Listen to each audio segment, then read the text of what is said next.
Hello student, this is our second lecture. Yesterday I was giving you a homework to differentiate between adsorption and absorption. Hopefully you are doing this. Okay. Then today I am going to start our class from yesterday question. The question was difference between adsorption and absorption.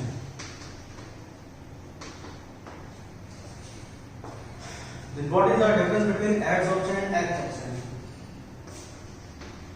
Adsorption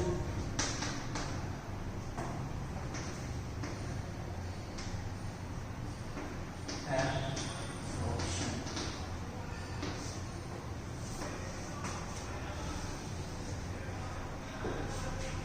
So differentiate it from point to point and one by one. First point, adsorption. As you know, adsorption is a surface phenomenon, and absorption is a bulk phenomenon.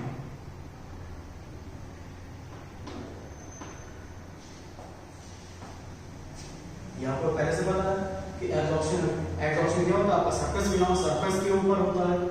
Absorption इसमें क्या होता है, the particle penetrates into the bulb, therefore it is called bulk phenomena. Next point is that in absorption non uniform distribution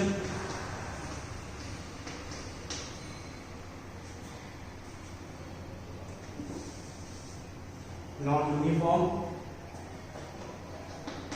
distribution of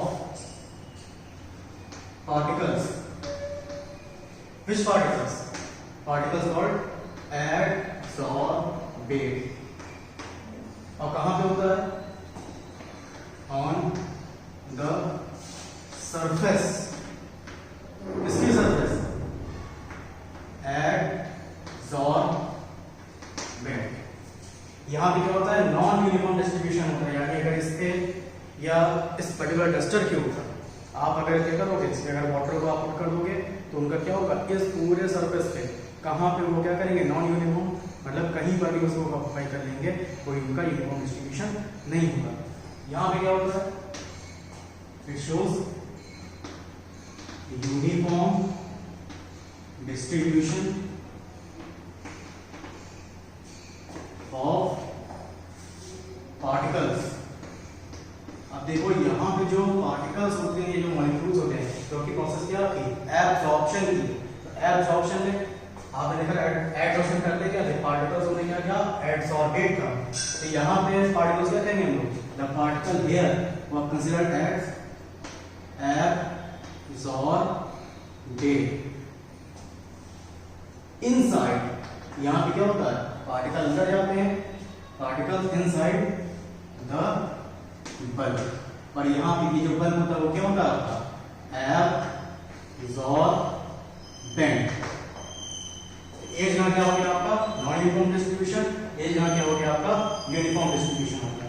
next thing, अगर आपको याद है, थोड़ा सा रिमेंबर दैट कि जब एब्जॉर्प्शन हो रहा था, when the particle comes to the surface, it emits some amount of energy. अगर यहाँ पे प्रोसेस अगर एमिशन की होगी, अगर एमिशन की प्रोसेस हुई according to thermodynamics, this process is considered as exothermic process. यानी एब्जॉर्प्शन में होता क्या है, in absorption the process is exothermic.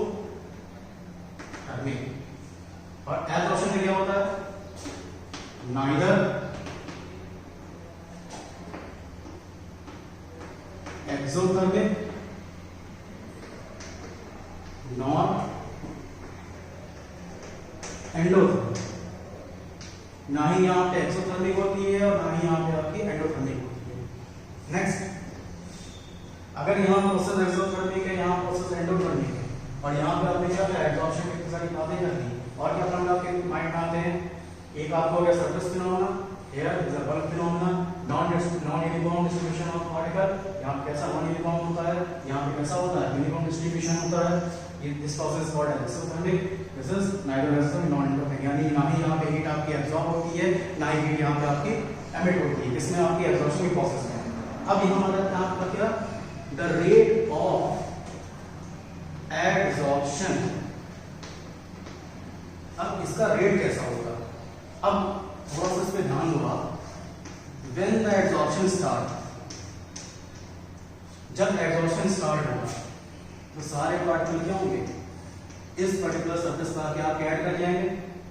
फिर जब इस सरफेस पर आके पार्टिकल ऐड कर जाएंगे तो बाद में कोई और पार्टिकल आएगा तो क्या उसको यहाँ पे रेगुलर सरफेस मिलेगी, नहीं मिल पाएगी।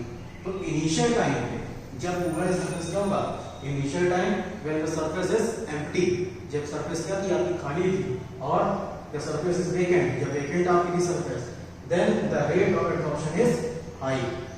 After the absorption of absorbed particle के एब्जॉर्प्शन के बाद when the surface occupied, surface occupied हो जाएगी, then the rate of absorption is less. तो यानी देखेंगे the rate of absorption at initial stage is high, क्योंकि यहां पे क्या थी, the surface is vacant surface, surface कैसी थी आपके यहां पे, वेकेंट सरफेस। दूसरी बात क्या होगी, आफ्टर सम टाइम, कुछ देर के बाद जब सरफेस क्या होगी, ऑक्युपाई हो जाएगी, द रेट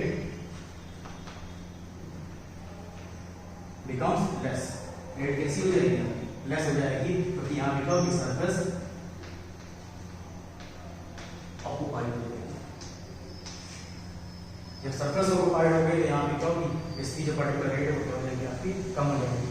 एब्जॉर्प्शन में क्या होगा, क्योंकि ये यूनिफॉर्म प्रोसेस है, तो यहाँ पे जो सरफेस हमेशा क्या होती है आपकी, it is the rate of absorption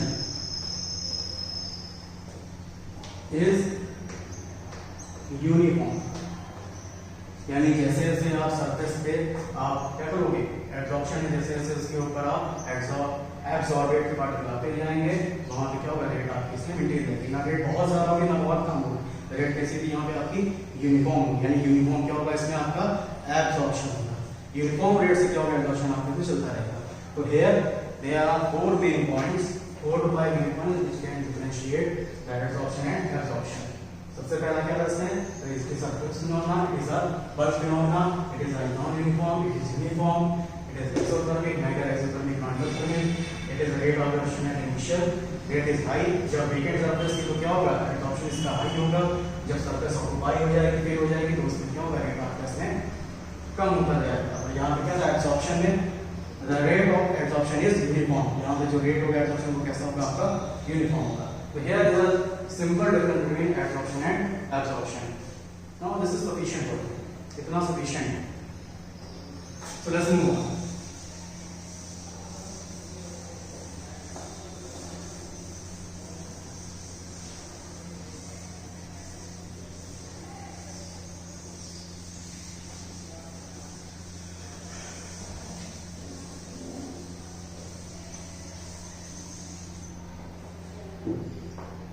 Now today we are taking some topics.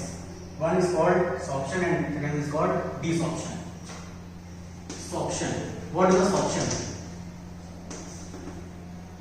Sorption क्या होता है? If any surface or any molecule or any solvent or any adsorbent which shows both adsorption and absorption simultaneously, अगर किसी surface पे absorption और absorption दोनों चीजें होती है एक साथ, कॉन्टिन्यूअस मेथड में होती है या साइमल्टेनियसली होती है, then the process is called absorption. कि अगर यहाँ पे अगर ये दोनों प्रोसेस हो रही है तो इसमें क्या एब्जॉर्प्शन भी हो रहा है, उसमें क्या एब्जॉर्प्शन भी होता है, तो जहां पे ये दोनों प्रोसेस होगी वो क्या होगा, आपका सॉर्प्शन होगा। is the example of option is that dyeing of fabric. अगर किसी आप फैब्रिक को देखो जब उसमें आप डाइंग करते हैं, जैसे ये फैब्रिक है, इसमें अगर डाइंग की गई तो ये जो सरफेस के मॉलिक्यूल हैं ये क्या करेंगे, यहाँ पे जो सरफेस के मॉलिक्यूल ये उस पर्टिकुलर कलर को एब्जॉर्ब करते हैं और साथ ही साथ ये जो आपके एब्जॉर्बेट हैं वो इस पर्टिकुलर सरफेस के मॉलिक्यूल के अंदर निकलते हैं या पेनिट्रेट करते हैं। तो यानी यहाँ पे क्या होगा, यहाँ पे बल्क फिनोमेना भी होता है और साथ ही साथ आपका सरफेस फिनोमेना होता है, यानी पार्टिकल आपको जो कलर है वो आपको सरफेस में दिखाई देता है और कलर क्या होगा इस पर्टिकुलर बल्ब के अंदर ही है। इसीलिए क्या होगा, जो इसके दोनों प्रोसेस होती है ये what is called as sorption. Next topic is the desorption.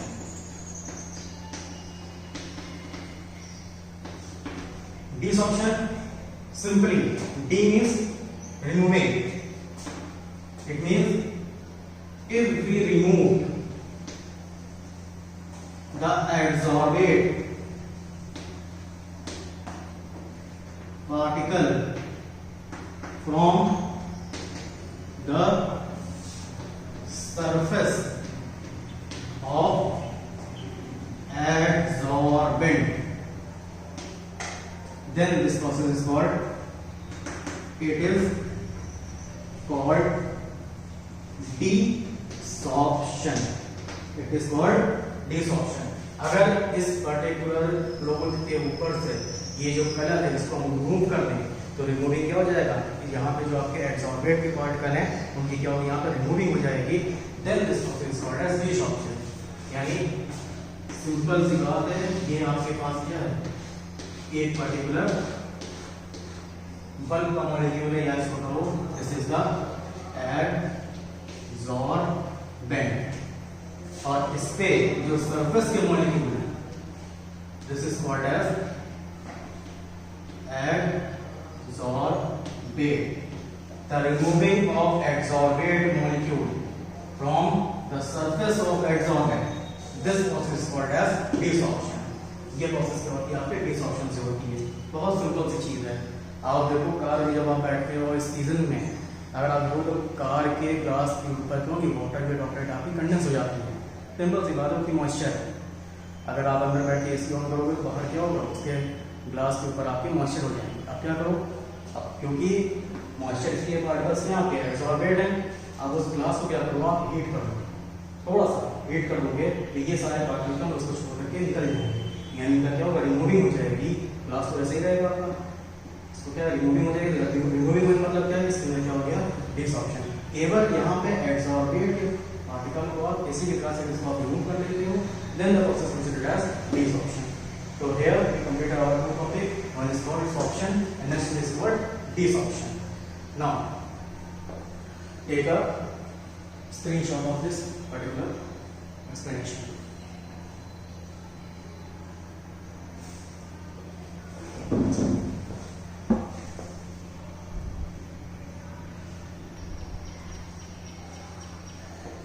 Okay class, I hope you all take a screenshot. आप सारे screenshot ले लिया होगा. So let's move on to our next topic. That is called physiosorption or physisorption.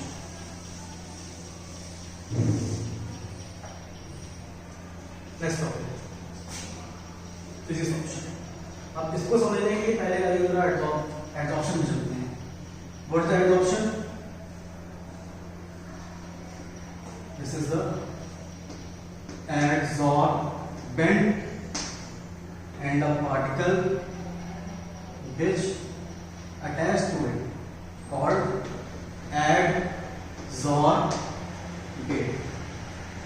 This phenomenon is called as adsorption. अगर adsorbate का particle adsorbent के ऊपर आके अटैच हो रहा है, सिंपल सी बात, तो इनके बीच में there are some attraction force which are one, क्योंकि जब ये ऐड होगा इनके बीच में क्या होगी, कुछ आपकी अट्रैक्शन फोर्स लगेगी। सपोज करो इस चौक के ऊपर इस चौक को क्या करें, आपस में ऐड करें, तो इनके बीच में क्या होगी, कुछ ना कुछ अट्रैक्शन फोर्स लगेगी ना। It means the force which are acting between this adsorbent and adsorbent is called force of attraction. यानी इनके बीच में क्या होगा, अट्रैक्शन फोर्स लगती है। On the basis of this attraction force this adsorption is divided into two main categories. One is called physics option and next one is called chemistry option. अब ये फिजिक्स ऑप्शन केमिस्ट्री ऑप्शन क्या अभी आपको समझ में आ जाएगा. In physics option भाई अगर अट्रैक्शन फोर्स आपकी लग रही है तो अट्रैक्शन फोर्स वीक भी हो सकती है और स्ट्रॉन्ग भी हो सकती है. तो इसका मतलब those process or those phenomena of adsorption in which the attraction force which lies between adsorbent and adsorbent is weak. Weak attraction between adsorbate and adsorbent. Those type of adsorption is considered as physics option. अब ये weak attraction force कौन सी हो सकती है? बहुत simple सी बात आपने इसको पहले पढ़ा हुआ है. It is a van der Waals force of attraction. यहाँ पे क्या होगा? van der Waals force of attraction. कैसी force होती है आपकी? weak attraction force होती है. Just suppose in chemistry option अगर यहाँ पे weak attraction force लगती है तो क्या होता है? physics option. तो chemistry option में क्या होगा आपका? strong attraction force between adsorbate and adsorbent. अब ये बताओ सबसे स्ट्रॉन्ग अट्रैक्शन फोर्स कौन सी होती है? बॉन्ड होते हैं ना आपके. तो यहाँ पे क्या होगा? It form chemical bond. Covalent bond हो सकता है ना, आयनिक बॉन्ड हो सकता है. यानी जहां पे केमिकल बॉन्डिंग हो जाएगी इसके बीच में आपके एडसॉर्बेट के पार्टिकल और एडसॉर्बेंट की सरफेस के बीच में. तो यहाँ पे क्या होगा? स्ट्रॉन्ग अट्रैक्शन फोर्स होगी. और स्ट्रॉन्ग अट्रैक्शन फोर्स का मतलब क्या? वहां पे क्या हो जाएगा आपका? Chemical bond. इसी केमिकल बॉन्ड की वजह से क्या होता है? इसका नाम क्या पड़ता है आपका?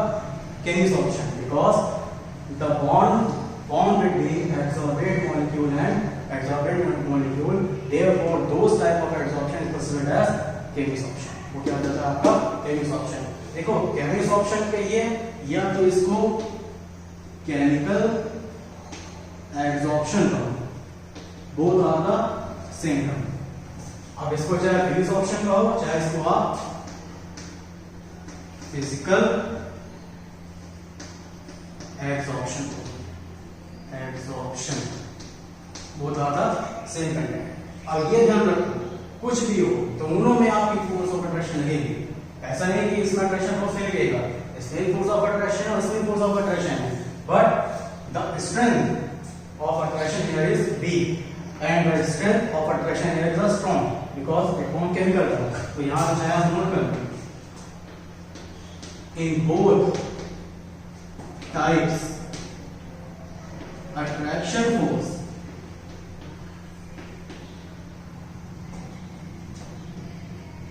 works between adsorbate and adsorbent. यानी यहाँ पे क्या होगा? दोनों ही प्रोसेस में आपकी क्या होगी? इसमें अट्रैक्शन फोर्स लगेगी. बस ये जगह क्या होगा? अट्रैक्शन फोर्स आपका वीक होगा. जैसे मोनोकोल टाइप ऑफ फोर्स रहेगी, वीक अट्रैक्शन फोर्स रहेगी. और यहाँ पे क्या होगा? स्ट्रॉन्ग अट्रैक्शन फोर्स होगा. यानी केमिकल बॉन्ड बन जाएंगे. तो यहाँ पे क्या होगा? स्ट्रॉन्ग अट्रैक्शन फोर्स आ जाती है. अब यहाँ पे आप करना क्या है? इस बात पर बहुत ज्यादा ध्यान देना. अब ये बताओ कि अगर यहाँ पे पार्टिकल आपका ऐड होता है तो आपने ये देखा होगा if the particle add to this particular surface. तो यहाँ पे क्या होता है? अगर कोई भी पार्टिकल किसी सरफेस का ऐड होगा तो यहाँ पे क्या होगा? एमिशन ऑफ हीट होती है. एमिशन तो ऑफ हीट होगा ही क्योंकि वहां पे क्या होगा? पार्टिकल आके ऐड होते हैं. भले थोड़ा सा लेकिन कुछ ना कुछ तो आपका क्या होगा? बॉन्ड ऑफ मोशन तो होता है ना. यहाँ पे क्या bond of force of attraction है. तो यहाँ पे क्या होगा? एमिशन ऑफ हीट होगा. यहाँ पे क्या होगा? एब्जॉर्प्शन होता है. यहाँ पे क्या होगा आपका? एमिशन ऑफ हीट होगा. तो यानी दोनों क्या होगा? बोथ टाइप्स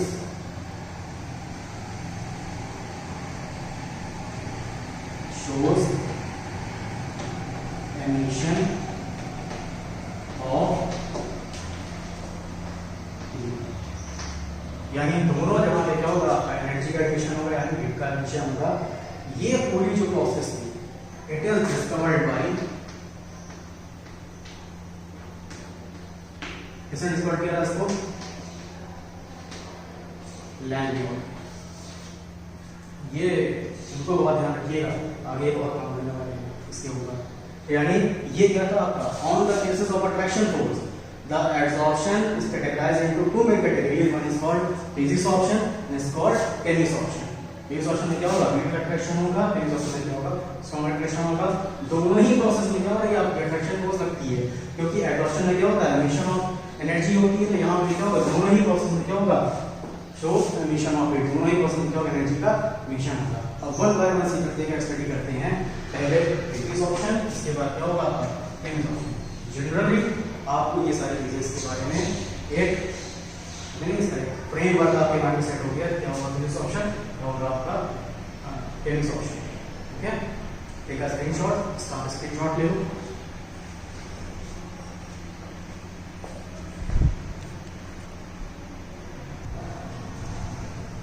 वही क्लास आई हो आप सभी ने इसका स्क्रीनशॉट ले लिया होगा। आइए चलते हैं, let's move on to the main है। और उसके पहले एक चीज और थोड़ा सा आपको बता देना जरूरी है, one more thing.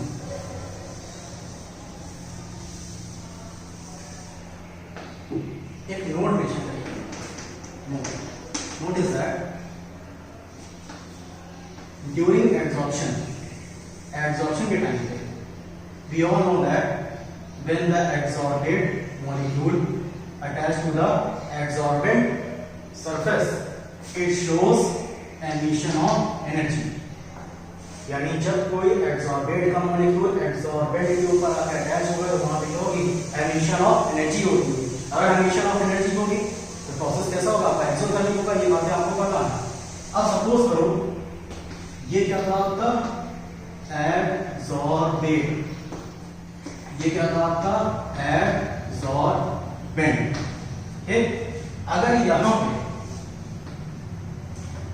1 mole of absorbate molecule अगर आता है, अगर यहां पे क्या है 1 mole of absorbate molecule absorb on the surface of और act on the surface of absorbent, the energy is emitted. इस टाइम पे क्या होगा, एनर्जी का एमिशन होगा।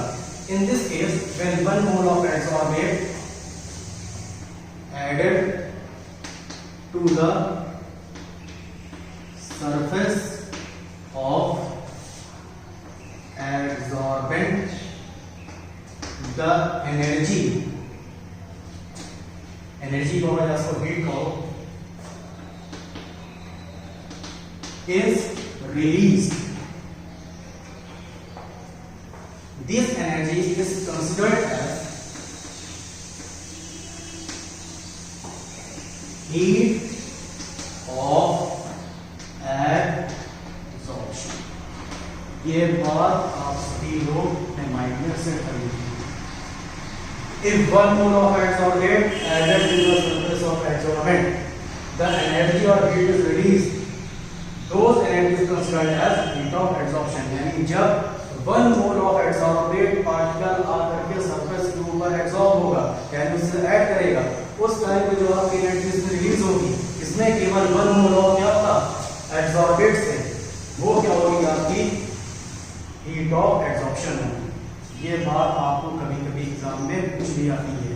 Sometime examiner ask you this type of question, what is the heat of absorption. तो आपको पता होना चाहिए, बस ये ध्यान रखो 1, अगर 1 मोल ऑफ एब्सॉर्बेट एब्सॉर्प्शन कर रहा है उस टाइम में जो आपकी हीट का एमिशन होगा those it is called as heat of absorption. ये बात आप सभी लोग अपने माइंड में नोटिस करेंगे।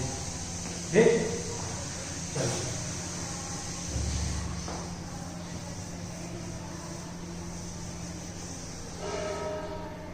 now come to detailed study of these easy solution। Gas को हम ले लेते हैं, it is also called physical absorption. या तो इसको आप यूज ऑप्शन को, या तो इसको क्या हो गया फिजिकल एब्सॉर्प्शन। अब देखो बहुत सिंपल सी चीज है, physics option physical absorption, it means it shows some physical force. अगर फिजिकल फोर्स शो कर रहा है, फिजिकल फोर्स कैसी होती है, it is a weak attraction force. यानी फिजिक्स ऑप्शन का मतलब क्या होगा, यहां से कौन सी फोर्स लगेगी आपकी, फिजिकल फोर्स इसके बीच में लगेगी, एड्सॉर्बेंट एंड एड्सॉर्बेंट के बीच में, इसके बिटवीन एड्सॉर्बेंट एंड एड्सॉर्बेंट। अगर इनके लिए फिजिकल फोर्स है, फिजिकल फोर्स कैसे होती है, it is a weak attraction force. और यहां पे हम किस फोर्स की बात कर रहे थे, वीक अट्रैक्शन फोर्स का एग्जांपल क्या दिया था, बॉन्डर और फोर्स ऑफ अट्रैक्शन। और इसको क्या कहते हैं हम यहां, बॉन्डर वॉल्स फोर्स। और अट्रैक्शन फोर्स यहां लगेगी, ध्यान रखना, क्योंकि यहाँ पे क्या होगा, एडिशन होगा, एडिशन करिएगा तो वहां पे क्या होगा, अट्रैक्शन होगा। यहाँ पे फिजिकल फोर्स लगती है, वीक अट्रैक्शन फोर्स लगती है। अब ये बताओ कि अगर ये कोई पार्टिकल है और फिजिक्स ऑप्शन की प्रोसेस कर रहा है, ये क्या था आपका, फिर से वही, ये क्या होगा, एड्सॉर्बेंट, और इस पे जो पार्टिकल आके अटैच हो क्या होगा आपका, एड्सॉर्बेंट। और इनके बीच में क्या हो रहा है, अगर फिजिक्स ऑप्शन है तो यहाँ पे क्या होगा, it shows weak attraction force. अब चाहे वीक अट्रैक्शन फोर्स लिखो, चाहे यहाँ क्या लिखोगा, फोर्स ऑफ अट्रैक्शन। अगर वीक अट्रैक्शन फोर्स है, क्योंकि हमको पता है, we know that if the absorption occurs it means it shows elimination of energy. यहां से क्या एनर्जी का एलिमिनेशन होगा। अगर वीक अट्रैक्शन फोर्स है तो एनर्जी का अमाउंट क्या होगा, आपका लेस होगा। क्यों, अगर अट्रैक्शन फोर्स वीक है तो क्या होगी, कम अमाउंट में एनर्जी का यहां पे क्या होगा, एमिशन होगा। तो हम लिख सकते हैं due to weak attraction force here less emission of energy take place. यहां पे क्या होगा, कम एनर्जी का एमिशन होगा। अब एनर्जी का एमिशन हमने क्या कहा था, अगर ये 1 मोल होगा तो हमने क्या कहा था उसको, heat of absorption. It means that और द हीट ऑफ एब्जॉर्प्शन कैसा हो जाएगा, अगर गैस एनर्जी निकल रही है तो हीट ऑफ एब्जॉर्प्शन कैसा होगा, वैसे ही होगा ना, एब्जॉर्प्शन इज क्या होगा, लेस हो जाएगा। कितना लेस होता है, अप्रोक्सीमेटली 20 to 40 किलो जूल पर मोल। ये जरूरी नहीं कितना होता है आपका, 20 to 40 किलो जूल, यानी दिखाने में पड़ता था आपको, शो करना था यहाँ कितना होता है, यहाँ पे जो हीट और एब्जॉर्प्शन वो क्या होता है आपका, यहाँ पे लेस हो जाता है। अगर यहाँ पे वीक अट्रैक्शन फोर्स लगती है तो, अगर वीक अट्रैक्शन फोर्स है, हीट ऑफ एब्जॉर्प्शन आपका लेस है, then what is the next thing, तब क्या होगा यहाँ पे, it is not specific। पहली बात ये क्या, नॉट स्पेसिफिक है, मतलब कि यहां पे किसी भी इंस्टेंस पे ये पर्टिकुलर आपका फिजिकल एब्जॉर्प्शन हो सकता है। यानी लिखोगे it occur at any instances, किसी भी इंस्टेंस में क्या होगा, आपका ये प्रोसेस हो जाएगा फिजिक्स ऑप्शन। अब ये बताओ, अगर यहाँ पे वीक अट्रैक्शन फोर्स है, ये किसी एक्सटेंट पे हो गया, तो अगर हम इसमें बाहर से एनर्जी को सप्लाई कर दें, अगर मान लीजिए इसको हम हीट प्रोवाइड कर दें, if we provide heat from external source, source,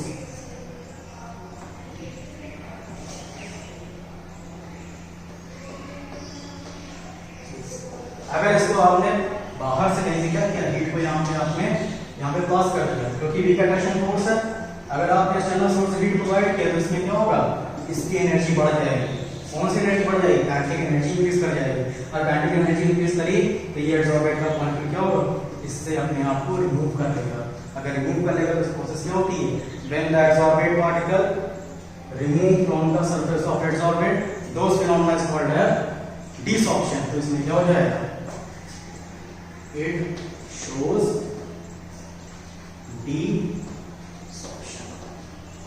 यहाँ पर क्या हो जाएगा आपका, इसमें डी ऑप्शन हो जाएगा। इतने का स्क्रीनशॉट लीजिए आप, इतने का स्क्रीनशॉट, इसके बाद इसके आगे चीजों को डिस्कस करते हैं।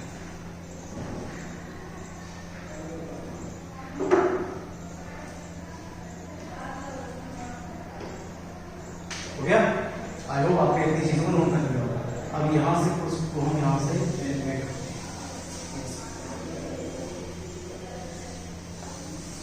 कुछ और बातें।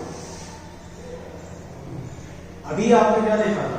We noticed that if we provide heat from the external source, it shows process of desorption. अगर desorption हो गया, यानी पहले क्या होगा? desorption का मतलब क्या है कि प्रोसेस जो है फिर से रिवाइज हो जाएगी। यानी पहले क्या था? एब्सॉर्बेंट का मॉलिक्यूल आया होगा, इसके ऊपर आपका एब्सॉर्बेंट के ऊपर अटैच किया होगा, तब क्या होगा आपका एडसॉर्प्शन। तो अगर आपने हीट दे दिया तो प्रोसेस क्या होगा? फिर से एब्सॉर्बेंट का मॉलिक्यूल आपका अलग हो जाएगा। It means here the process is reversible. Process कैसी होती है आपकी? रिवर्सिबल प्रोसेस होती है, यानी इसके साथ ऐड भी होता है और जिस तरह से, जिस फॉर्म में, जिस पर्टिकुलर स्ट्रक्चर में एडसॉर्बेंट इसमें आता है, उसी स्ट्रक्चर में वो एडसॉर्बेंट क्या होता है आपका? रिमूव रहता है। इसके स्ट्रक्चर में कोई चेंज नहीं होगा, जिस स्ट्रक्चर से ये आया है उसी स्ट्रक्चर से आपका नोट हो जाएगा। जैसे अब ये ग्लास है, ठीक, इस ग्लास के ऊपर आपने क्या किया है? वाटर के पार्टिकल को यहाँ पे कंडेंस कर दिया है। अगर इसके ऊपर आपने क्या किया? एब्जॉर्प्शन कर दिया, वाटर के ड्रॉप का एब्जॉर्प्शन कर दिया और आपने इसको हीट प्रोवाइड करी, तो ये वाटर की ड्रॉप इसमें क्या होगा? H2O होगा ना। ऐसा तो नहीं है कि ये यहाँ से डिसऑर्प्शन होगा तो ये H2O का H2O हो जाएगा, ऐसा नहीं होता ना। यानी H2O है, जब रिमूव होगा तो ये क्या होगा? आपका H2O के फॉर्म में होगा। पहले ये आपका लिक्विड से क्या हो गया? आपका वेपर फॉर्म हो गया, इसमें क्या होगा? H2O ही रहेगा। यानी रिवर्सिबल प्रोसेस हम कर पाएंगे कि जिस पर्टिकुलर कंपाउंड में, जो कंपाउंड आपका इसमें ऐड हो रहा है, वो अपने उसी पर्टिकुलर फॉर्म में क्या करेगा? सरफेस से रिलेट करता है, तो प्रोसेस कहते हैं हम रिवर्सिबल प्रोसेस है। ठीक है ना? यानी इससे किसी भी मॉलिक्यूल का यहाँ पे लॉस नहीं हो रहा, ना हाइड्रोजन का, ना ही आपका ऑक्सीजन का, दोनों ही फॉर्म में क्या होते हैं? कुछ भी चेंज इसके अंदर नहीं होते हैं। अब यहाँ पे क्या अट्रैक्शन फोर्स है ना, वीक अट्रैक्शन फोर्स है, रिड्यूस ऑप्शन है, फिजिकल फोर्स है। तो फिजिकल फोर्स कहाँ पे होती है? इनके बीच में भी होगी और दूसरे पार्टिकल के बीच में भी होगी, यानी सबके अंदर फिजिकल फोर्स ऑफ अट्रैक्शन होता है। तो physical force of attraction act between adsorbent and adsorbent as well as one adsorbent to the other adsorbent molecule. तो इसी से क्या होगा? यहाँ पे इट फॉर्म्स मल्टी लेयर। यहाँ पे क्या होगा? मल्टी लेयर फॉर्मेशन होगा। मल्टी लेयर फॉर्मेशन का मतलब क्या होगा? कि अगर ये आपका एडसॉर्बेंट है और इसके ऊपर वन लेयर एडसॉर्बेंट के हो गए, यानी किस टाइप का अट्रैक्शन था इसके बीच में? वीक अट्रैक्शन हो था, फिजिकल अट्रैक्शन था। किसके बीच में था? बिटवीन एडसॉर्बेंट एंड एडसॉर्बेंट के बीच में क्या था? Physical attraction. और जब फिजिकल अट्रैक्शन है, फिजिकल अट्रैक्शन इसके बीच में होगा, इन दोनों के बीच में भी होगा और one particle to other particle भी होगा, यानी इसके ऊपर क्या होंगे? इसके बाद जो आपके पार्टिकल्स आएंगे due to physical attraction force, वो इसके ऊपर क्या हो जाएंगे? आपके कंडेंस हो जाएंगे। यानी लेयर बाय लेयर इसके ऊपर क्या होगा? अट्रैक्शन फोर्स, यहाँ पे आपका कंडेंसेशन होता रहेगा। ये क्या बना रही है? फॉर्म्स मल्टी, क्या करेंगे? मल्टी लेयर का फॉर्मेशन। तो यहाँ पे होगा मल्टी लेयर का फॉर्मेशन होगा। इसको आगे बढ़ते हैं। तो अब ये बताओ, अगर ये मल्टी लेयर फॉर्मेशन हो रहा है, मल्टी लेयर फॉर्मेशन का मतलब क्या होगा?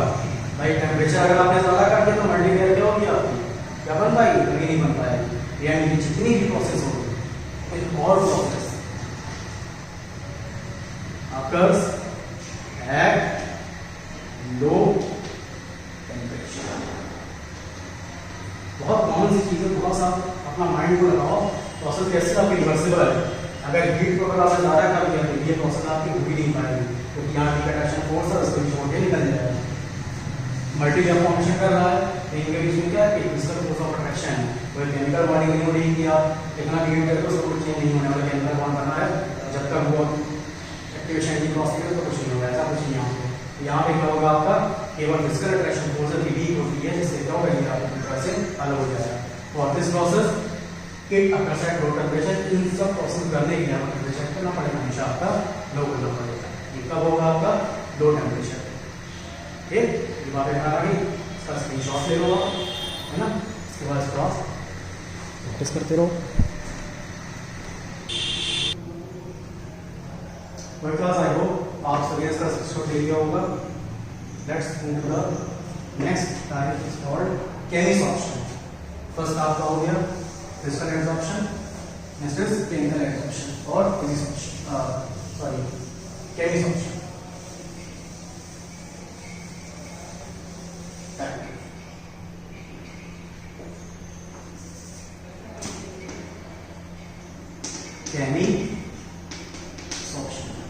अब बस फिजिकल एब्जॉर्प्शन जितने पॉइंट उसको अपने माइंड में रखिए, आप केमिसॉर्प्शन भी ध्यान हो जाएगा। और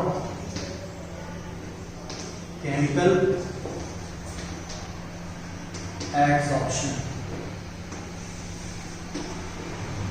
let's start in फिजिसॉर्प्शन और फिजिकल एब्जॉर्प्शन। वहां पे क्या था आपका वीक अट्रैक्शन फोर्स था। In chemisorption here the strong attraction force, यहां पे क्या होगी स्ट्रॉन्ग अट्रैक्शन फोर्स होगी। एंड दिस अट्रैक्शन फोर्स कौन सी होती है यहां पे, it is a chemical bond. यहाँ पे क्या बनता है केमिकल बॉन्ड का फॉर्मेशन होता है। केमिकल बॉन्ड कैसे होते हैं आपके स्ट्रॉन्ग अट्रैक्शन फोर्स, जल्दी वो आपका ब्रेक नहीं करता है। किसके पीछे केमिकल बॉन्ड बनेगा, द केमिकल बॉन्ड मेक्स और फॉर्म बिटवीन एडसॉर्बेट एंड एडसॉर्बेंट, इनके बीच में क्या होगा केमिकल बॉन्ड का फॉर्मेशन होगा। अगर ये स्ट्रॉन्ग अट्रैक्शन फोर्स है तो आओ फिर से वही से डायग्राम बनाते हैं कि ये क्या होगी आपकी सरफेस होगी किसकी आपकी एडसॉर्बेंट की, तो surface of adsorbent and this is a adsorbate. क्योंकि यहाँ पे क्या हो रहा है आपका केमिसॉर्प्शन होता है, तो इनके बीच में जो अट्रैक्शन फोर्स लगेगी इसके बीच में, इन दोनों के बीच में वो कैसी होगी स्ट्रॉन्ग होगी।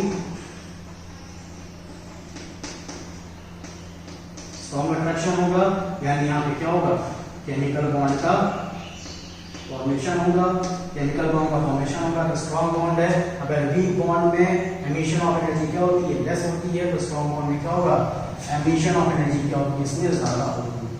It emit more amount of energy as compare to physical absorption. यहाँ पे क्या होगा इट एमिट्स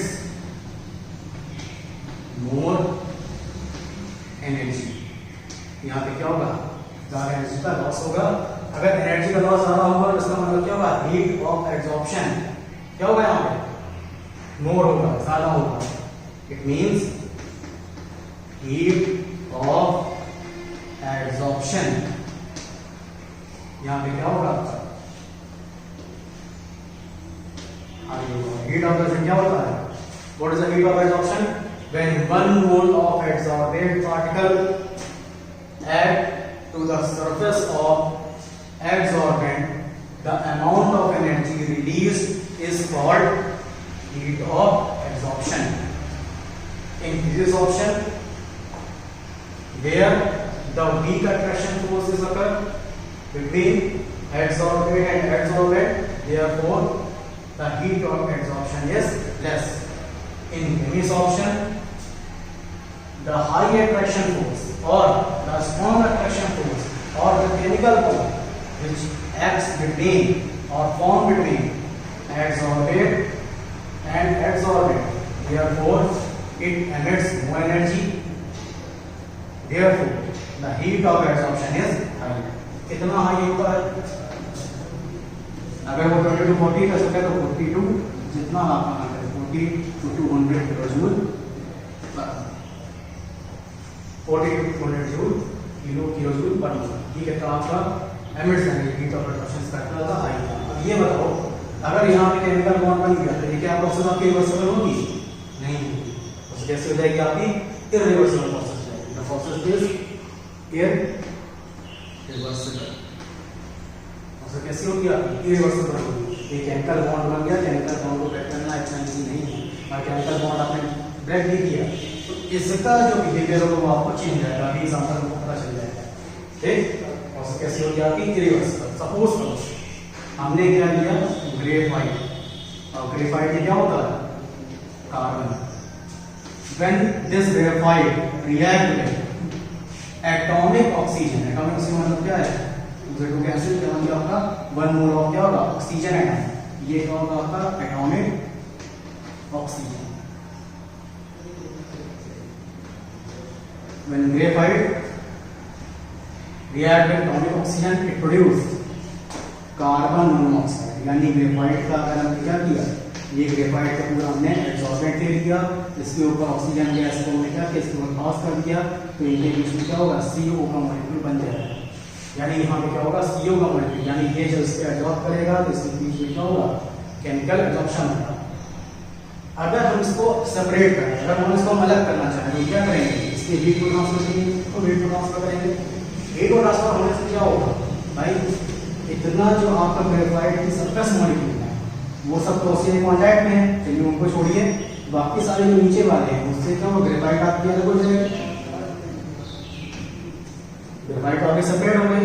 लेकिन क्या जो ये ऑक्सीजन इसके ऊपर है, क्या ऑक्सीजन फ्री होगी अपने इसी फॉर्म में, केवल O के फॉर्म में, कभी नहीं होगी। तो किसके साथ क्या होगा, इस ग्रेफाइट के मॉलिक्यूल कार्बन भी आपस में रिएक्ट कर जाएगा, तो यहाँ से ऑक्सीजन क्या हो जाएगी, आपकी बॉन्ड हमारे किसके साथ आके, कार्बन के साथ। कह सकते हैं oxygen is not free, oxygen आपकी फ्री नहीं होगी। यानी जिस पर्टिकुलर फॉर्म में ऑक्सीजन यहाँ पे ऐड हुई थी, अपने उस फॉर्म में ऑक्सीजन एमिट होकर के डिसऑक्शन होकर के, किस फॉर्म डिसऑक्शन होगा आपका, CO के फॉर्म में, कार्बन मोनोऑक्साइड के फॉर्म में होगा, क्योंकि ऑक्सीजन फ्री नहीं है। तो कह सकते हैं इसकी आपकी इरिवर्सिबल प्रोसेस, आपकी कैसी हो गई, आपकी इरिवर्सिबल। यहाँ पे एब्सॉर्बेट का नेचर ही चेंज हो गया, पहले क्या था, केवल ऑक्सीजन था, क्या हो गया, कार्बन मोनोऑक्साइड हो गया। ठीक है, तो इसके पॉइंट नोट करो, स्क्रीनशॉट लो इसका।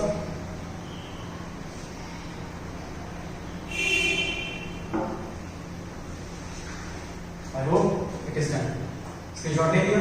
अब ये 2 पॉइंट मैं सकता हूं, और भी चीजें क्या समझ कर लेते हैं।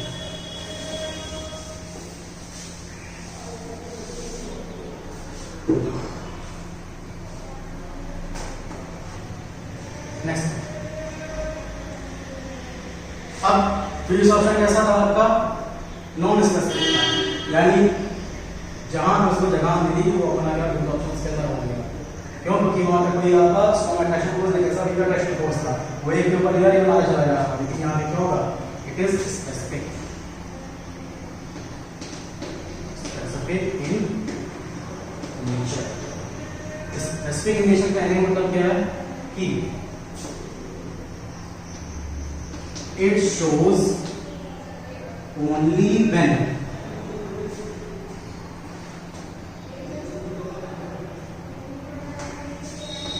the adsorbate reacts with adsorbent। यानी अगर एडसॉर्बेट और एडसॉर्बेंट के बीच में अगर रिएक्शन हुआ तभी ये प्रोसेस होगी। अगर अट्रैक्शन नहीं हुआ, यानी इनके बीच में अगर आपका रिएक्शन नहीं हुआ, अगर उनके बीच में अगर आपका रिएक्शन नहीं हुआ तो ये प्रोसेस आपके केमिकल सॉल्यूशन कभी नहीं होगी। इसीलिए क्या स्पेसिफिक इन नेचर है, क्योंकि अगर यहाँ पे केमिकल रिएक्शन नहीं होगा तो उनके बीच में केमिकल बॉन्ड का फॉर्मेशन ही नहीं होगा। अगर केमिकल बॉन्ड का फॉर्मेशन नहीं हुआ तो केमिकल सॉल्यूशन कभी भी नहीं हो सकता है। Therefore it is specific in nature. अब ये बताओ, एक बार यहाँ पे हमने केमिकल सॉल्यूशन कर दिया, यानी जितने भी एडसॉर्बेट के मॉलिक्यूल थे सब ने क्या किया, इसको पूरा कवर कर दिया, सब ने रिएक्शन किया, इतनी सरफेस आपकी अवेलेबल थी, यहाँ पर पूरा क्या हुआ, सबने अपना बॉन्ड का फॉर्मेशन कर लिया यहाँ पे इसके साथ सरफेस मॉलिक्यूल के साथ। अब क्या यहाँ पर कोई सरफेस मॉलिक्यूल बचा हुआ है, अगर मान लो कोई भी यहाँ से दूसरा एडसॉर्बेट का मॉलिक्यूल है, क्या यहाँ पर केमिकल सॉल्यूशन होगा, नहीं हो पाएगा। क्यों, क्योंकि यहाँ पर सरफेस ही अवेलेबल है। अगर सरफेस अवेलेबल नहीं है तो इस एडसॉर्बेट के मॉलिक्यूल और एडसॉर्बेंट के सरफेस में जब ये अवेलेबल ही नहीं है तो ये रिएक्शन हो पाएगा, नहीं हो पाएगा। रिएक्शन नहीं हो पाएगा यानी यहाँ पे एक और लेयर का फॉर्मेशन नहीं हो सकता। इसीलिए हम क्या लिखेंगे, नो मल्टी लेयर फॉर्मेशन। अगर मल्टी लेयर नहीं बनेगी तो क्या बनेगी? It forms only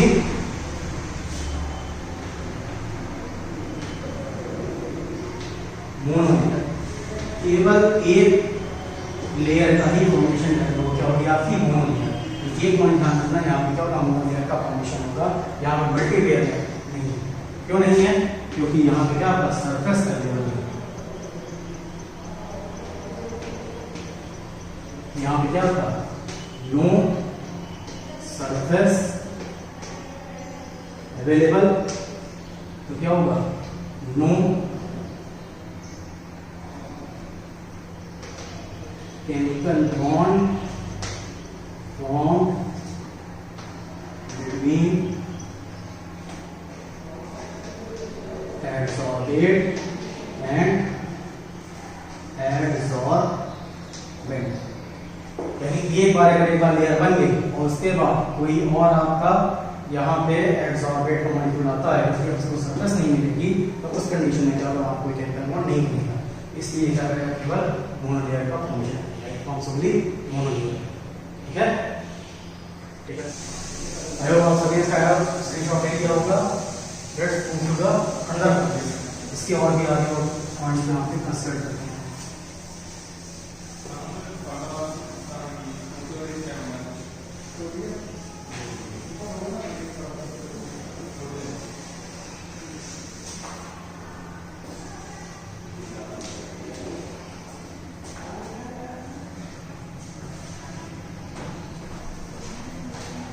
in previous option वहां पे क्या लिखा उन्होंने कि एज अ टेंपरेचर इंक्रीजेस, जैसे आप हीट इंक्रीज करते जाते हो तो वहां पे क्या होता है? द फिजिक्स ऑप्शन डिक्रीज, वहां पे ऑप्शन आपका डिक्रीज करता जाता है। लेकिन यहाँ पे क्या होगा? यहाँ पे हम बात करें एज द टेंपरेचर इंक्रीजेस,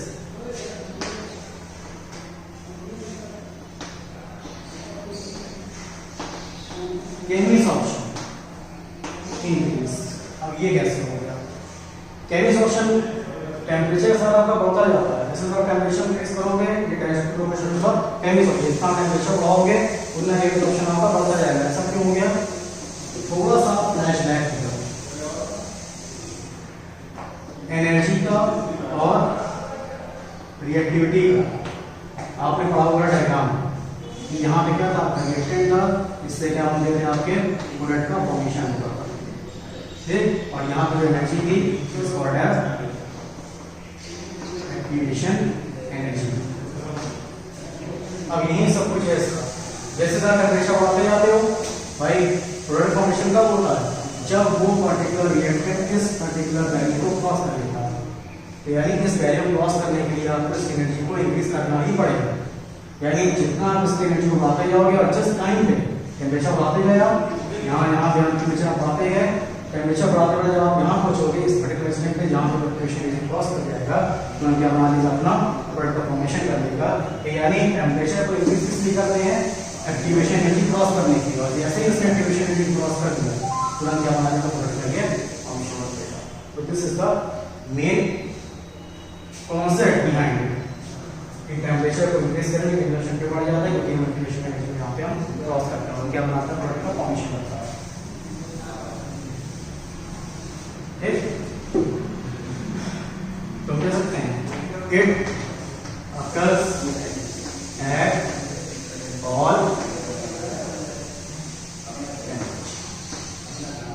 ये सारे टेम्परेचर पे क्या होता है? आपका टेम्परेचर डिपेंड करेगा इसके ऊपर आपके एक्टिवेशन एनर्जी के ऊपर। किसी का एक्टिवेशन एनर्जी कम है तो कम टेम्परेचर प्रोसेस हो जाएगी, किसी का एक्टिवेशन एनर्जी ज्यादा है तो उसका ये क्या होगा? टेम्परेचर उसमें आपको ज्यादा करना होगा, ठीक है।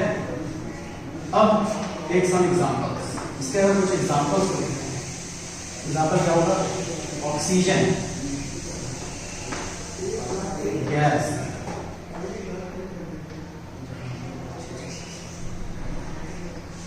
condensed on the surface of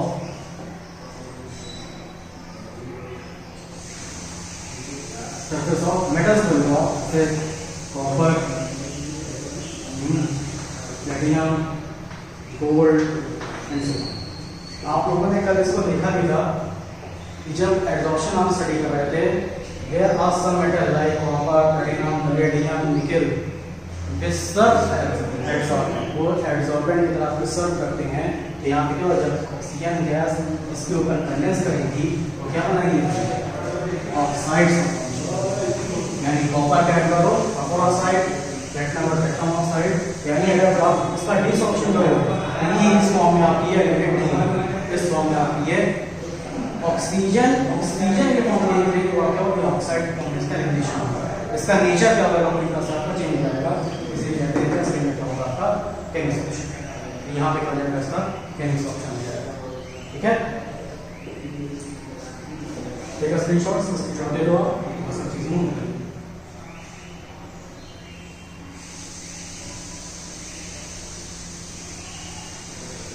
I hope इतनी चीजें आपको समझ में आ गई होंगी कि क्या होता है फिजिक्स ऑप्शन, क्या होता है आपका केमिक्स ऑप्शन। यहाँ तक की चीजों को आपने क्या कंप्लीट कर लिया है, केमिक्स ऑप्शन और फिजिक्स ऑप्शन। इसमें कुछ चीजें आप और नोट कर लीजिए,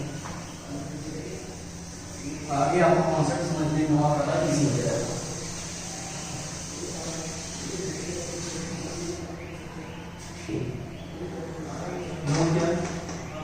अब ये थोड़ा सा आपका ना प्रीवियस क्लास से रिलेटेड है। Note those gases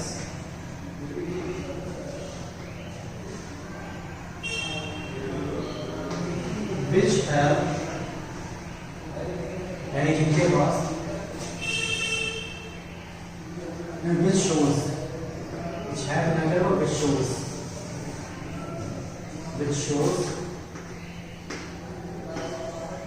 liquefaction easy, यानी वो सारी गैसें जिनके लिक्विफिकेशन क्या होता है, इजी होता है। It shows easy solution easy, यानी वो सारी गैस जिनका लिक्विफिकेशन क्या होता है, इजी होता है, उनके अंदर जो फिजिक्स ऑप्शन वो क्या होता है, इजी हो जाता है। क्यों होता है, अब लिक्विफिकेशन क्या होता है, किसी भी गैस को लिक्विड फॉर्म में कन्वर्ट करना। और लिक्विफिकेशन ऑफ गैस आपने स्टेट ऑफ मैटर का स्टडी करी थी, वहां पर हमने चीज डिस्कस करी थी, the liquefaction of gas depend upon its critical temperature. वहां पे आपने इसकी बड़ी फिनोमेना क्रिटिकल टेंपरेचर का problem represented by TC, critical temperature. Critical temperature is directly proportional to the liquefaction, यानी जितना ज्यादा क्रिटिकल टेम्परेचर होगा उतनी जल्दी क्या होगा, उसका लिक्विफिकेशन होगा। क्रिटिकल टेम्परेचर की बात कर रहे हैं, यहाँ टेम्परेचर की बात कर रहे हैं। क्रिटिकल टेम्परेचर से इतना ज्यादा होगा, लिक्विफिकेशन क्या होगा आपका, नहीं इजी होगा। अगर इसको नहीं पता है तो इसको स्टेट ऑफ मैटर एक बार देखिए आप, क्रिटिकल टेम्परेचर क्या होता है, और ये इन्फॉर्मेशन बता देते हैं। Critical temperature is the temperature beyond which liquefaction not, अगर किसी गैस का क्रिटिकल टेम्परेचर 31 डिग्री सेल्सियस है, अगर आपने टेम्परेचर 40 डिग्री सेल्सियस कर दिया तो उसके अंदर लिक्विफिकेशन नहीं होने वाला। लिक्विफिकेशन तब तक होगा जब आपका टेम्परेचर जो आपका अप्लाइड टेम्परेचर वो 31 डिग्री सेल्सियस से कम है। तो बियॉन्ड इट क्रिटिकल टेम्परेचर क्या है, इंफॉर्मेशन ये बता रहा है data study state of matter में, the beyond it liquefaction not है कि इसके ऊपर लिक्विफिकेशन आपका नहीं हो सकता है। अब कुछ एग्जांपल लेते हैं, एक example of CO2 and NH3। For CO2 the critical temperature is nearly, suppose तो कितना है आपका 346 केल्विन, और NH3 के लिए कितना हो गया आपका 406 केल्विन। अभी आप सपोज कर लो कि ये CO2 का एग्जैक्ट कितना होगा, 31 होगा, तो 273 प्लस 31 4 7 3 10 तो कितना हो जाएगा आपका 304 केल्विन। ठीक, चलो एग्जैक्टली। अगर आपके पास ये दो गैसेस हैं, one is CO2 and one is NH3, एक का क्रिटिकल टेम्परेचर आपको पता है कितना, 300, दूसरे कितना आपका 406। अगर आपको एग्जांपल ये दिया जाए, if example ask you there are two gases, one is CO2 other is NH3, the critical temperature of CO2 is 304 Kelvin and critical temperature of NS3 is 406 Kelvin. So which one of the gas shows physisorption at 400 Kelvin temperature? बताओ, बहुत easy है। 400 Kelvin temperature पूछ लिया उसने, physisorption किसका हो जाएगा भाई? जिसका लिक्विफेक्शन होगा उसकी वजह होगा physisorption होगा। यानी इसका कितना है 304 केल्विन है, वैसा कि कितना हमने सप्लाई किया 400 केल्विन। क्रिटिकल टेम्परेचर से अप्लाइड टेम्परेचर क्या आपका ज्यादा है, अगर अप्लाइड टेम्परेचर आपका ज्यादा होगा क्या इसका लिक्विफेक्शन होगा? कभी नहीं होगा। लिक्विफेक्शन नहीं हुआ तो physisorption करेगा? कभी नहीं करेगा। इसका कितना क्रिटिकल टेम्परेचर 460, कितना आपका 400, यानी क्रिटिकल टेम्परेचर अप्लाइड टेम्परेचर से ज्यादा है। इसी इसमें क्या होगा आपका तुरंत इसके अंदर लिक्विफेक्शन हो जाएगा, ये दिखाएगा आपका physisorption। तो यहाँ पे ध्यान रखो, if the TC is greater than applied temperature, तब इसमें क्या होगा लिक्विफेक्शन हो जाएगा। अगर इसमें लिक्विफेक्शन हो गया तो इसमें क्या होगा physisorption हो जाएगा। ध्यान रखो, अगर ये क्रिटिकल टेम्परेचर अप्लाइड से कम हो गया तो लिक्विफेक्शन नहीं होगा तो उसका physisorption नहीं होगा। आई होप आपको इससे समझ में आएगा। तो आप so we completed our some topic. One is not option, next is physisorption, physisorption and chemisorption. इतने टॉपिक को हम कंप्लीट कर दिए। Okay, take a screenshot, note down all the things. इसको आप स्क्रीनशॉट ली, इसको नोट करिए। I hope you all know this all the things. So let's move on to the next topic. It's called affecting factors. Means those factors which affect adsorption. Next point.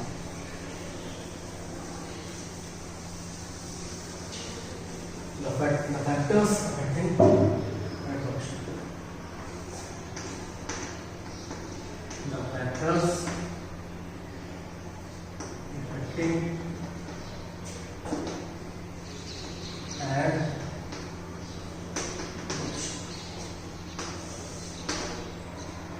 there are some factors, mainly there are 4 factors which are affecting adsorption. What they are? First is nature adsorbent. Next is nature of adsorbate. Next one, temperature. इसका temperature, the temperature of surface. Last one is pressure. These are the 4 factors which affect the adsorption. Nature of adsorbent, nature of adsorbate, temperature of the surface and the pressure. First, nature of adsorbent. कैसे nature of एडसॉर्बेंट affect करता है adsorption? बहुत simple सी बात है। एडसॉर्बेंट क्या है? It is the surface provider. ये क्या है? सरफेस प्रोवाइडर है। इसी के सरफेस में क्या होता है? एडसॉर्प्शन होता है। तो यानी the surface area is directly proportional to the adsorption, है ना? जितना ज्यादा सरफेस एरिया होगा उतना ज्यादा क्या होगा इसमें आपका एडसॉर्प्शन। कैसे पता चलेगा? कैसे नोटिस करोगे आप? एक तरफ ले लो क्या चारकोल और एक तरफ ले लो आप पाउडर्ड चॉकलेट। अब ये तो पता है ना, अगर ये चौक ऐसा लिखा होगा सबके सब ये होगा। अगर चौक को ब्रेक कर दें तो सारे पार्टिकल अपने सरफेस को वहां पे प्रोवाइड कर देंगे। तो यानी जब किसी चार्टर को आप तोड़ देते हो, उसको ब्रेक कर देते हो किसी भी पर्टिकुलर बल को, तो उसके अंदर जितने पार्टिकल होते हैं सब अपने सरफेस को प्रोवाइड करते हैं। यानी क्या है? केवल वो पार्टिकल सरफेस को प्रोवाइड कर रहे हैं जो कहाँ पे हैं? ऊपर की तरफ है। अगर इसको आप ब्रेक कर दोगे तो इसके अंदर जितने छोटे छोटे पार्टिकल हैं सब जगह अपने सरफेस को प्रोवाइड करेंगे। यानी जितना ज्यादा आप उसको पाउडर फॉर्म में करते जाते हो सारे particle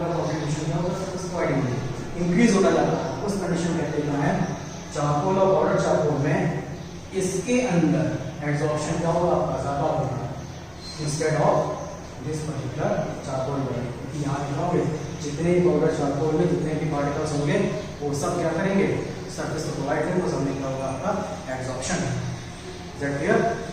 mean surface area directly proportional to the absorption. जितना ज़्यादा सरफेस एरिया बढ़ाओगे उतना एब्जॉर्प्शन आपका उसमें होता रहेगा।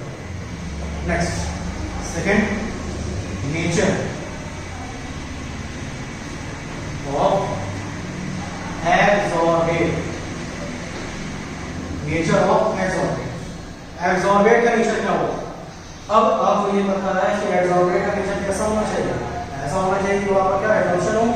इसमें क्या होती है, मोस्टली गैसेस, लगभग जितनी भी आपकी गैसेस होती है सब में क्या होगा आपका एब्जॉर्प्शन इजीली हो जाता है।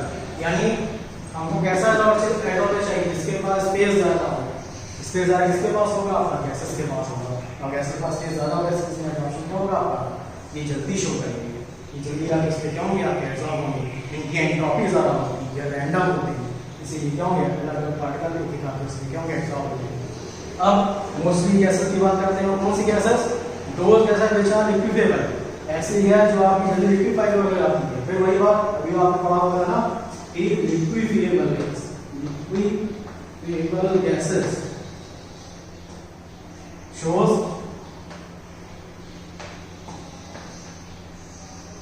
एब्जॉर्प्शन,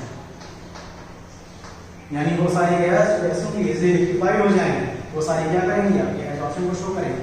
और लिक्विफेबल गैसों का मतलब क्या है, उनका क्रिटिकल टेम्परेचर क्या होना चाहिए आपका, ज्यादा होना चाहिए। All those gases which have high critical temperature they can easily liquefiable which shows absorption process. Absorption देखा था ना, उसमें क्या होता है एब्जॉर्प्शन हुआ, तो यहां पे क्या होगा उसके अंदर एब्जॉर्प्शन प्रोसेस आपकी जल्दी होगी।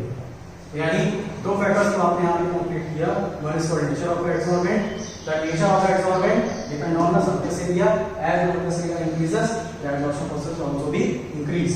Next is nature of adsorbate, mostly gases, because gases के पास क्या होता है, ज्यादा स्पेस होता है, इनकी रैंडमनेस ज्यादा होती है, इनका क्या होगा कंडेंसेशन वहां पे आप कर लोगे, एक एक पार्टिकल आपको मिल जाएंगे अलग अलग। तो लिक्विफेबल गैसेस, वो भी कौन सी गैस, ऐसी गैस जो आपकी लिक्विफेबल होंगी उनमें क्या एब्जॉर्प्शन जल्दी हो जाएगा, क्यों, क्योंकि उनका जो क्रिटिकल टेम्परेचर क्या होगा आपका इसमें ज्यादा होता है। तो कौन कौन सी गैस का क्रिटिकल टेम्परेचर ज्यादा होता है, फॉर एग्जांपल ज्यादा कौन सी गैसेस होती हैं, जैसे for example SO2, CO2, NH3 etcetera, ये सारी क्या आपकी ऐसी गैसेस हैं जिनका क्रिटिकल टेम्परेचर क्या होता है आपका ज्यादा होता है, ये क्या होगा आपका जल्दी क्या हो जाएगा इसके अंदर एब्जॉर्प्शन हो जाएगा। Is that clear? इसको नोट करिए, एक स्क्रीनशॉट।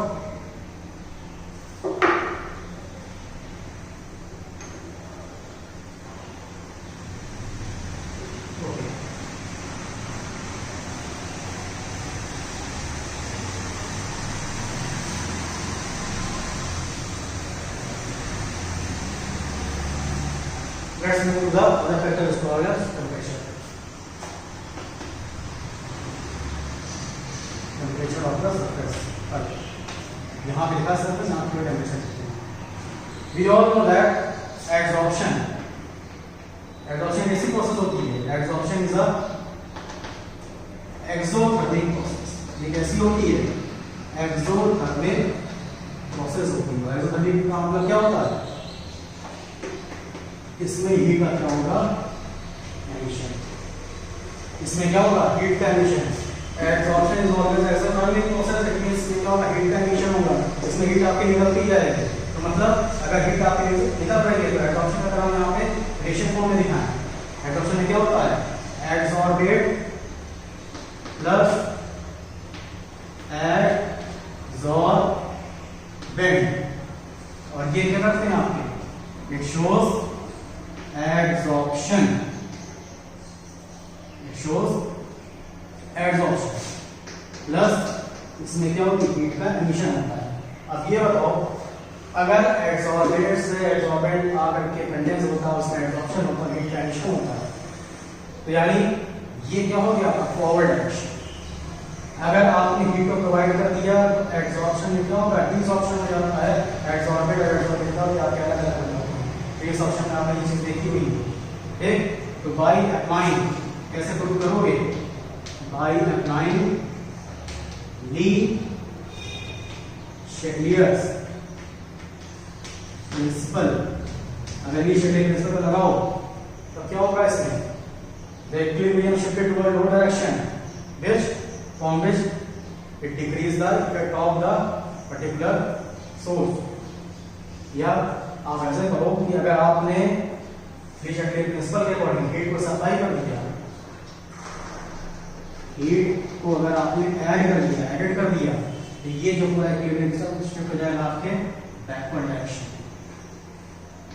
इधर से वो मिनिमाइज करके उसको क्या होता है आप शिफ्ट कर जाते हैं। तो अगर आपने हीट को यहाँ पे इसके अंदर आपने क्या किया, इसमें ऐड कर दिया तो ये एब्जॉर्प्शन क्या होगा आपका बैकवर्ड डायरेक्शन चला जाएगा। एब्जॉर्बेंट और एब्जॉर्बेंट से क्या होंगे आपके अलग हो जाएंगे। तो हम कह सकते हैं कि एब्जॉर्प्शन और डिसॉर्प्शन, यहाँ पे क्या होगा डिसऑर्प्शन हो जाएगा। इनके बीच में क्या होता है आपका इक्विलिब्रियम। एब्जॉर्प्शन से डिसऑर्प्शन अगर होना होगा, अगर एब्जॉर्प्शन से डिसऑर्प्शन होगा तो यहाँ पे डेल्टा एच क्या होगा पॉजिटिव हो जाएगा। अगर आप हीट देंगे तो इसमें क्या डिसऑर्प्शन होगा। अगर डिसऑर्प्शन का एब्जॉर्प्शन नहीं करना है तो यहाँ पे डेल्टा एच वैल्यू करनी पड़ेगी आपको नेगेटिव रखनी पड़ेगी। अगर डेल्टा एच वैल्यू नेगेटिव है तो क्या होगा इसमें आपका एब्जॉर्प्शन रहेगा। डेल्टा एच वैल्यू आपने पॉजिटिव कर दी तो इसमें क्या होगा आपका डिसऑर्प्शन होगा। ये तो एक प्रोसेस है और इससे यूजी इसको नोट कर लीजिए, एक स्क्रीनशॉट ले लो आप।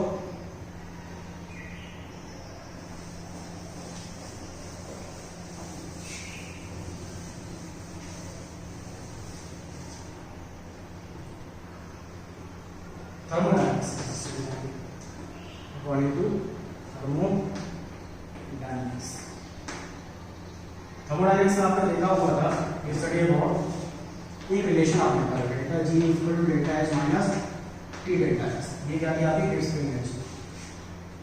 अगर ये प्रोसेस एक्सोथर्मिक है, कौन सी आपकी एडसॉर्प्शन की, it means the process spontaneous. Adsorption कैसा होगा आपका स्पॉन्टेनियस होगा। For a spontaneous process, the delta G must be negative. हमको ये पता है if the delta G is negative, then this process is spontaneous. तो कैसी हो जाएगी आपकी यहाँ पे spontaneous हो जाएगी, यानी एब्जॉर्प्शन होने के लिए डेल्टा G का नेगेटिव होना बहुत जरूरी है। अगर डेल्टा G आपका नेगेटिव नहीं हुआ तो एब्जॉर्प्शन कभी नहीं हो सकता। ये बात ध्यान। अब जरा ये बताओ कि यहाँ पे ये थी सरफेस जिसपे आप क्या करते थे एब्जॉर्प्शन। आप बाहर से गैस का मॉलिक्यूल को लेके आए, उसको यहाँ पे आपने ऐड किया। When gas molecule are free in air और एनवायरनमेंट, जब वो आपका एयर में एनवायरनमेंट जब फ्री था उस समय इसकी एंट्रोपी क्या थी पॉजिटिव। इसमें रैंडमनेस ज्यादा थी। यहाँ डेल्टा एच क्या होता है आपका एंट्रोपी होता है। जब ये पार्टिकल फ्री था तो उसकी एंट्रोपी क्या थी पॉजिटिव। इसका मतलब इसमें रैंडमनेस क्या था हाई। इसमें क्या था आपका हाई रैंडमनेस था। लेकिन जब आपने इसको पकड़ कर क्या किया इसके ऊपर एब्जॉर्प्शन करा दिया तब इसकी एंट्रोपी क्या हो गई आपकी एंट्रोपी क्या हो गई आपकी नेगेटिव हो गई। रैंडमनेस क्या हो गई लेस हो गई या लो हो गई।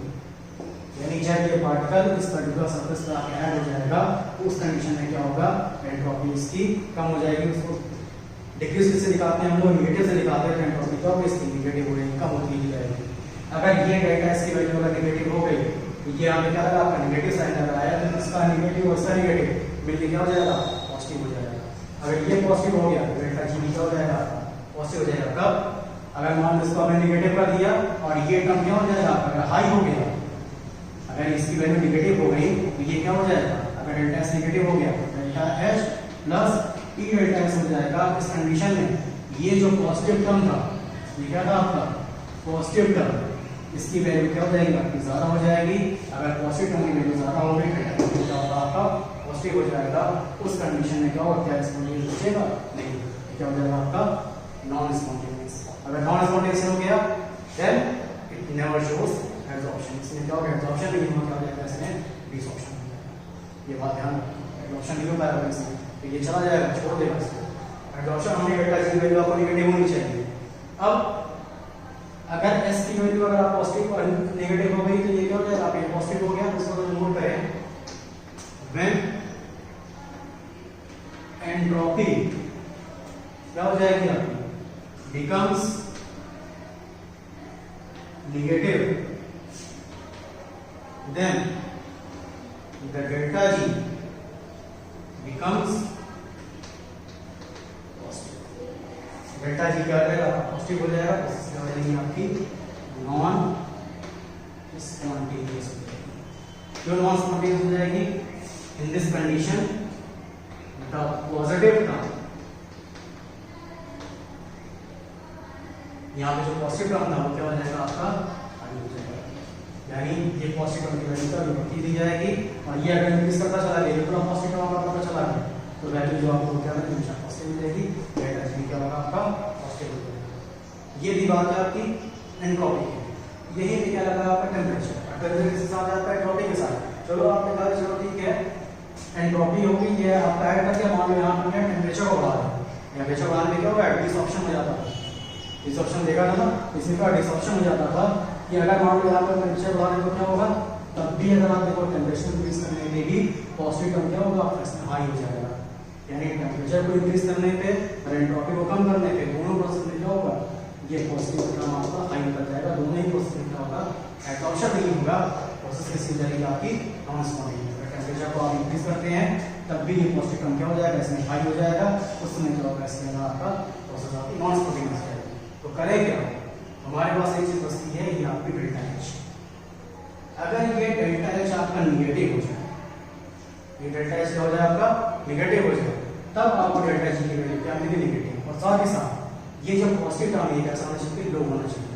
भाई अगर ये आपका निगेटिव है और इसकी वैल्यू अगर ज्यादा हो गई, ये वही बात है -3 + 1 = क्या होगा -2 हो जाता है, यानी इसकी वैल्यू क्या होगी आपकी ज्यादा होनी चाहिए और इसकी वैल्यू क्या होनी चाहिए आपकी पॉजिटिव टर्म की कम होनी चाहिए। अगर ये कम होगी, भले के यहाँ से एंट्रोपी आपका क्या हो जाए, यहाँ पे पॉजिटिव हो जाए, ये टर्म आपका पॉजिटिव हो जाए, टेंपरेचर कैसा होना चाहिए, लो टेंपरेचर होना चाहिए, एंट्रोपी क्या होनी चाहिए, कम होनी चाहिए, लेकिन डेल्टा एच कैसा होना चाहिए आपका नेगेटिव होना चाहिए, तब क्या होगा प्रोसेस आपकी डेल्टा एच की वैल्यू क्या होगी आपकी नेगेटिव होगी। उस कंडीशन में क्या होगा, इसके अंदर प्रोसेस आपके स्पॉन्टेनियस हो जाएगी, इसमें हो जाएगा। तो यानी हम क्या कहेंगे इसके आगे,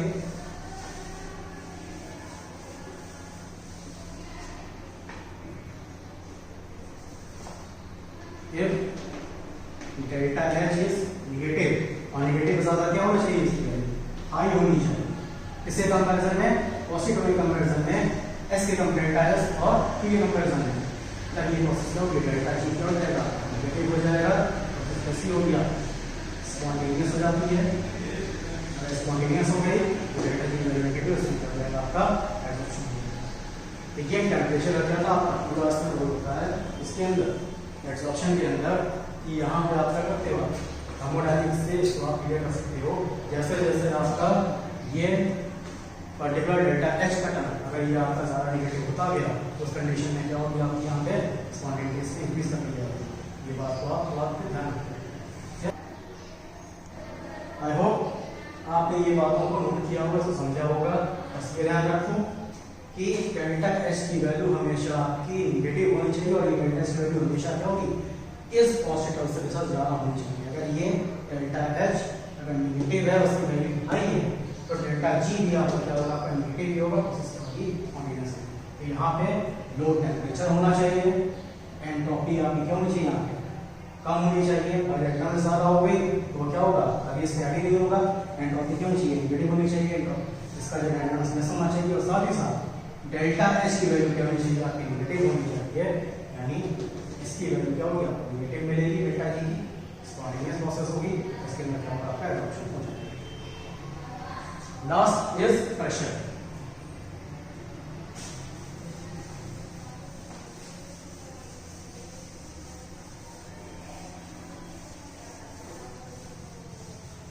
Last is pressure. Fourth factor. Pressure. बस ये ध्यान रखो, the pressure is directly proportional to the adsorption. Pressure जितना आप इंक्रीज करते जाओगे एब्जॉर्प्शन क्या होगा, इंक्रीज करता जाएगा. It means as the pressure increases absorption is also increase. जैसे जब प्रेशर बढ़ाते जाओगे एब्जॉर्प्शन क्या होगा, आपका इंक्रीज करता जाएगा. But the temperature must be constant. ये टेम्परेचर कैसा होना चाहिए, आपका कांस्टेंट होना चाहिए. तो हम ये कहेंगे at constant temperature as the pressure increases the absorption is also increase. और यही जो टेम्परेचर कांस्टेंट है और ये जो प्रेशर का रिलेशन बन रहा है उसी को हम इसमें स्टडी करेंगे आइसोथर्म्स में. आइसोथर्म क्या होगा, those process in which temperature is constant. तो इसके बाद टॉपिक क्या आपका आइसोथर्म है जिसकी आपको स्टडी करनी है. तो वहाँ पे प्रेशर का रिलेशन कैसे बनता है एब्जॉर्प्शन के साथ, टेम्परेचर कांस्टेंट रखते हैं, क्या क्या चीजें उसमें चेंजेस होते हैं, क्या क्या चीज़ों को आपको डिस्कस करनी है. तो वहाँ पे आप एब्जॉर्प्शन आइसोथर्म की बात करेंगे, आप स्टडी करेंगे. ठीक है, इस सब चीज़ों को नोट कर लो.